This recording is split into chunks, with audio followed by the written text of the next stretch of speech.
Suasana menjadi canggung. Mereka bersyukur Elisa mau datang, lebih bersyukur lagi karena tidak datang dengan Kelvin yang pasti akan menghajar mereka. Kenapa kalian membiarkan ia minum banyak? Michael menarik nafas dalam.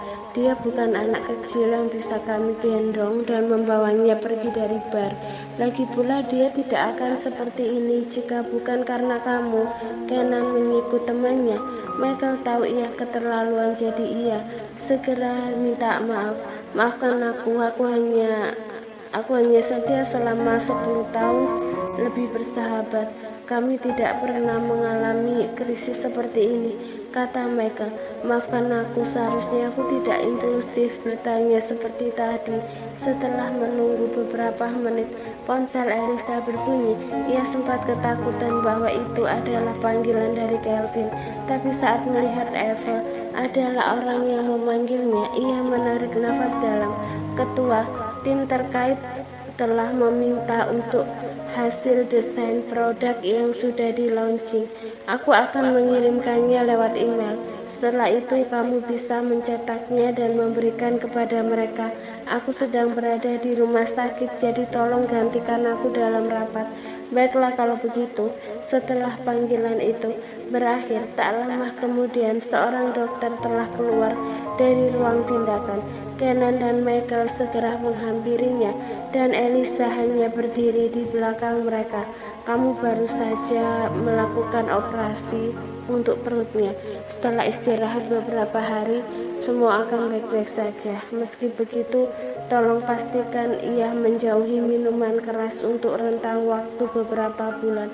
Kenan dan Michael mengangguk, meski mereka sendiri tidak yakin apakah Harry akan mendengarkan mereka nanti. Satu-satunya orang yang bisa membuatnya berhenti minum adalah orang sama yang menjadi alasan untuknya minum.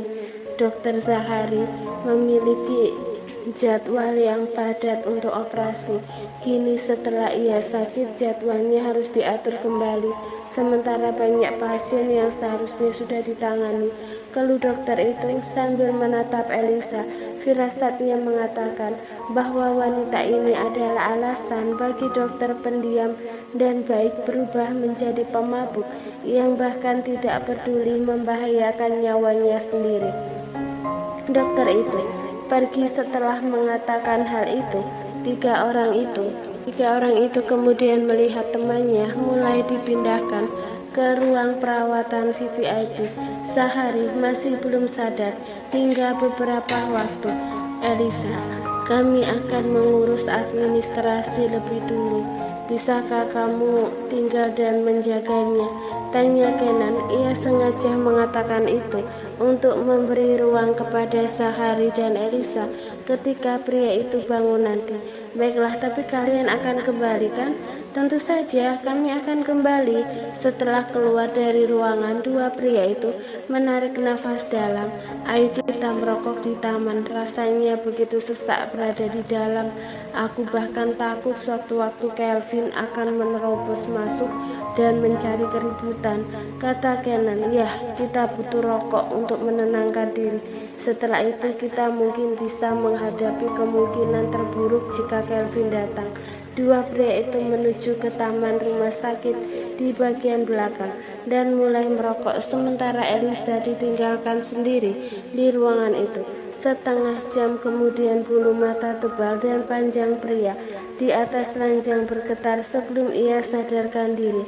Ia menyapukan pandangan ke sekitar ruangan setelah mencium bau disinfektan dan melihat langit-langit putih. Ia sadar bahwa dirinya kini berada di rumah sakit. Kamu sudah bangun? Apakah kamu membutuhkan sesuatu? Zachary menatap wajah Elisa dalam-dalam. Ia takut dirinya bermimpi, jadi mengusap matanya berkali-kali. Kamu datang. Apakah mereka mengatakan aku sekarat hingga kamu bersedia datang? Tanya Harry dengan hati yang pahit. Sudah beberapa hari ia berusaha menghubungi Elisa, tapi nomornya telah terblokir. Ia juga berangkat kerja dan pulang kerja bersama Kelvin, membuatnya tidak memiliki kesempatan untuk bertemu. Maafkan aku. Hanya kata-kata itu yang bisa keluar dari mulut Elisa di depan pria yang pernah menolongnya ini. Dia merasa seperti orang yang jahat. Bukankah aku mengatakan padamu untuk menunggu hingga 1 bulan? Kenapa kamu tidak memberiku kesempatan dan bahkan memblokir nomorku? Elisa tertegun mendengar ia telah memblokir nomor Zachary. Ia berpikir sejenak dan mulai menduga bahwa Kelvin pasti diam-diam mengambil ponselnya dan melakukan hal itu. Dia ingin menjelaskannya, tapi sepertinya itu tak akan mengubah apapun. Zachary tidak akan ada yang berubah. Bahkan meski aku menunggumu selama 1 bulan, aku ingin memberikan keluarga yang utuh untuk putraku. Elisa belum menyelesaikan kalimatnya saat pintu ruang perawatan dibuka dengan keras. Wajah Kelvin gelap seperti badai. Ia menyapukan pandangannya ke kedua orang di dalam. Ketiga orang itu membeku sesaat. Dua pria saling melemparkan tatapan tajam, sementara Elisa merasa sesak karena merasakan tekanan yang kuat. Kamu mendengarnya kan? Dia mengatakan bahwa ia ingin memberikan Efrain keluarga yang utuh. Kelvin, dia tidak mencintaimu, ejek Zachary dengan suaranya yang serak. Kelvin berjalan menghampiri Elisa dan melingkarkan lengannya di pinggang ramping wanita itu. Lalu apakah menurutmu dia mencintaimu? Zachary terdiam. Ia mengepalkan jarinya yang ada di atas selimut. Ia merasa ironis. Ia mengejek Kelvin, namun sebenarnya itu juga yang ia alami. Kelvin berbisik pada Elisa, "Tunggu aku di luar." Elisa menatap Zachary dengan rasa bersalah. Ia ragu-ragu untuk pergi, namun tatapan Kelvin yang dingin membuatnya merasa terancam. Jadi ia memilih keluar. Ruangan menjadi hening. Setelah kepergian Elisa, cara dua pria itu menatap membuat tekanan di ruangan itu semakin tinggi. Berhentilah menggunakan anak untuk mengikatnya, Kelvin menyeringnya. Berhenti juga menggunakan hutang budi untuk membuat Elisa tertekan. Ia tak memiliki kewajiban untuk membalasmu. Apa yang telah kamu lakukan padanya selama ini? Anggap saja sebagai penebusan atas bantuannya saat menyelamatkanmu ketika kecelakaan, Zachary. Kalian sekarang impas. Jangan jadi pria tidak tahu malu. Perkataan Kelvin tepat mengenai ke titik sakit di hatinya. Ia selama ini memang secara buta menggunakan alasan itu untuk menahan Elisa, membuatnya terikat dengan semua kebaikannya hanya agar wanita ini tidak pergi meninggalkan dirinya. Dia juga sengaja menutup mata bahwa apa yang ia lakukan sebenarnya hanya sebuah penebusan. Wanita itu tidak berhutang apapun padanya. Melihat wajah pucat dan kesal Zachary, Kelvin merasa lebih baik. Semoga lekas sembuh. Jika nanti kamu ingin dia datang menjenguk, maka aku tak keberatan. Tapi kami akan datang bersama karena kami satu paket sekarang. Kelvin bersiap untuk pergi, namun sebuah kalimat yang keluar dari mulut Zachary membuat gerakan tangannya yang akan memegang gagang pintu membeku. Kelvin, jangan salahkan aku untuk menjadi kejam. Kelvin berbalik. Ia tahu makna tersirat dari perkataan Zachary. Sebagai teman sejak kecil, pria ini jelas tahu kelemahan Kelvin. Suatu saat mungkin itu yang akan dijadikan senjata untuk menjatuhkannya. Asal kamu tahu, aku juga bukan orang yang murah hati. Kelvin meninggalkan ruangan saat ini. Ia segera meraih tangan Elisa untuk membawanya pergi. Baru beberapa langkah mereka tidak sengaja bertemu dengan dua pria yang memiliki aroma tembakau di tubuh mereka. Saat melihat Kelvin membawa Elisa pergi, pandangan mata mereka mengejang. Kelvin, sapa Kenan terbata-bata. Kelvin menyapukan tatapannya pada dua pria ini. Wajahnya menakutkan seperti singa yang lapar. Jangan panggil Elisa sesuka hati kalian. Jika Harry sakit, cukup bawa ia agar mendapatkan perawatan. Elisa bukan dokter yang bisa mengobati. Maafkan kami, kata Michael dan Karen penuh penyesalan. Kelvin menarik nafas dalam. Jika terjadi pertengkaran antara aku dan Kelvin, kuharap kalian tetap berada di pinggir lapangan. Elisa dan dua pria itu tertegun begitu mendengar kata pertengkaran. Firasat mereka mulai mengatakan hal buruk pasti akan terjadi antara keduanya. Bisakah kalian tidak bertengkar? Aku yakin Zachary hanya butuh waktu untuk menerima kenyataan. Aku akan membujuknya ke luar negeri, pinta Michael.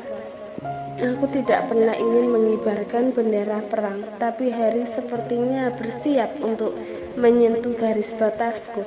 Kelvin membawa Elisa masuk ke dalam lift. Wanita itu menatap Kelvin dengan ekspresi yang rumit. Aku tidak akan menemuinya lagi tanpa persetujuanmu. Bisakah kalian tidak bertengkar? Metode Kelvin yang pernah membuat Arka jatuh membuat Elisa takut akan hal yang sama akan terjadi pada Zachary. Wajah Kelvin semakin gelap begitu mendengar permintaan Elisa. Apakah kamu mengkhawatirkannya? Di hadapanku, kamu sedang pamer perhatianmu pada orang lain, tanya Kelvin kesal. Bukan seperti itu. Aku hanya tidak ingin persahabatan kalian retak. Kelvin masih diam dengan wajahnya yang menakutkan sampai mereka masuk ke mobil. Saat sopir melihat ekspresi bosnya, sudah cukup untuk membuatnya merinding. Di dalam hati ia berdoa agar tidak mendapatkan efek buruk dari kemarahan bosnya. Di perjalanan, Kelvin hanya diam. Di dalam hatinya ia merasa cemburu dan tidak nyaman. Dia berusaha terlihat baik-baik saja saat Zachary mengatakan bahwa Elisa tidak mencintai dirinya, tapi jauh di dalam hatinya ia merasa tidak nyaman dan sakit. Setidaknya ia bisa terlihat kuat karena Elisa juga tidak menunjukkan kalau ia tidak memiliki perasaan pada Zachary. Tapi saat Elisa mengkhawatirkan Zachary, itu membuatnya merasa terancam. Pergi ke tempat pengacaraku, tita Kelvin pada sopirnya. Baik tuan. Elisa menatap Kelvin dengan tatapan menyelidik. Kenapa kamu perlu ke pengacara? Aku perlu mengajukan hak asuh Efren dan mengganti nama belakangnya. Pupil Elisa melebar. Ia terkejut dan merasa terancam dalam sekejap. Kenapa tiba-tiba seperti ini? Kau ingin merebutnya dariku? Kelvin menatap Elisa dengan tajam. Aku tidak pernah ingin merebutnya, tapi kamu membuatku kesal, membuatku merasa kesal. Sepertinya sebuah cincin yang melingkar di jarimu tidak bisa mengingatkanmu milik siapa dirimu. Elisa membuang nafas dengan kesal. Aku hanya menjenguknya, ini tidak seperti aku berselingkuh. Elisa, aku merasa tidak aman dan terancam karena aku tahu hatimu belum sepenuhnya tergerak untukku. Sekarang aku hanya akan memberimu pilihan. Kamu bisa mengubah nama belakangmu juga seperti milik Efren atau tidak. Elisa terdiam. Kerutan di keningnya semakin dalam. Mengubah nama belakangku menjadi sama seperti yang akan dimiliki Efren. Bukankah itu berarti aku harus menikah untuk menyandang nama keluarga Kelvin di belakang namaku? Aku sudah menerima lamaranmu. Bukankah itu sudah menunjukkan bahwa aku bersedia mengubah nama itu? Elisa mengingatkan Kelvin sekali lagi. Iya, tapi kita akan menikah hari ini. Sekarang kamu hanya tinggal memilih. Kita pergi ke catatan sipil untuk melakukan pencatatan pernikahan atau pergi ke tempat pengacaraku untuk mengubah nama belakang Efren saja. Elisa dibuat terdiam. Pria ini menjadi tak masuk akal saat cemburu. Hari ini terlalu mendadak. Kenapa tidak merencanakannya dengan baik lebih dulu? Ini hanya pencatatan. Pesta pernikahan bisa direncanakan sesudahnya. Aku hanya butuh rasa aman sekarang karena kamu tidak memberikan rasa aman itu. Bahkan meski aku telah memberimu cincin. Elisa terdiam sementara. Sopir juga menunggu jawabannya. Ia bingung mengarahkan mobil ke kantor pengacara atau ke gedung catatan sipil. Baiklah, kata Elisa sangat lirih hingga Kelvin bahkan hampir tidak mendengarnya. Kelvin menepuk lembut kepala wanita itu. Lagi pula kita akan menikah cepat atau lambat. Tidak ada bedanya menikah hari ini atau lain